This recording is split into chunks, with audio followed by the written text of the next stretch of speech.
I found a cozy game that feels weirdly similar to Pokemon, and I did not expect to get this addicted to it. It's called Pokopia, and somehow it mixes Pokemon, Animal Crossing, and Dragon Quest Builders into one game.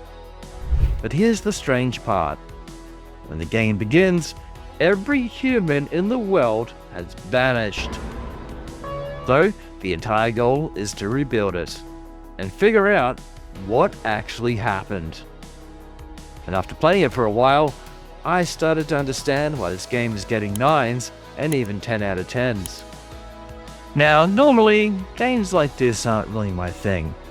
At first glance, Pokopia looked like something I'd play for 20 minutes and then forget about it. But then I keep seeing the reviews. 9 out of 10, 10 out of 10. Everyone was talking about it like it was something special. So I thought, alright, let's see what the hype is about. And after finally getting my hands on a copy and jumping in, well, after waiting through an update first, because of course there was an update, I was dropped into this strange world. A world that used to be a utopia for Pokemon. Well, something clearly went very wrong. Right at the start, you meet Professor Tangrowth, and he tells you something that immediately caught my attention. Every single human trainer is gone. No explanation, no warning, just vanished. And now it's your job to rebuild the world and bring Pokemon back. You play this weird little purple blob creature, otherwise known as Ditto, attracting Pokemon and restoring what was lost. And the region itself looks very familiar, because it's heavily implied that this is some version of Kanto. Yeah, that Kanto. Which instantly made me think, what happened here? At first, I was just learning the basics, exploring, collecting resources, figuring things out. But then something happened that completely changed how I felt about the game. I started meeting new Pokemon, and each one had unique abilities that actually changed the world around me.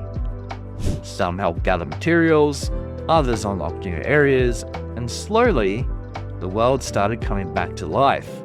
And before I knew it, I was hooked. The gameplay loop is simple, but dangerously addictive.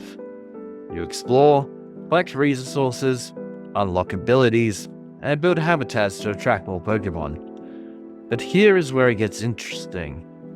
Each Pokemon has its own preferences. Some want more humidity, others prefer colder areas. Some love bright environments, and others basically want to live like Batman hiding in the shadows.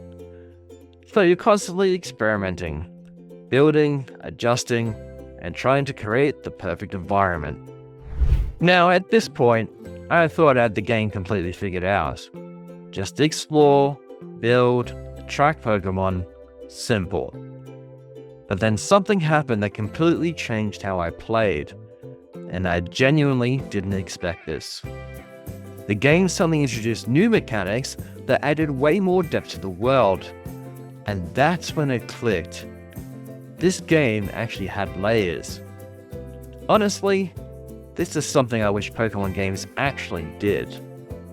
And before long, I was fully invested, customizing my trainer lookalike Ditto, testing different Pokemon abilities, and exploring the map trying to uncover what happened to this world. Because the deeper you go, the more pieces of lore you start to find. Little clues scattered everywhere, and hints about what this world used to be. And this is where the game really got me, because I realized something. I wasn't just playing to build anymore, I was playing to find answers. What actually happened to all the humans? Why did they disappear? And the more I played, the more I just needed to know.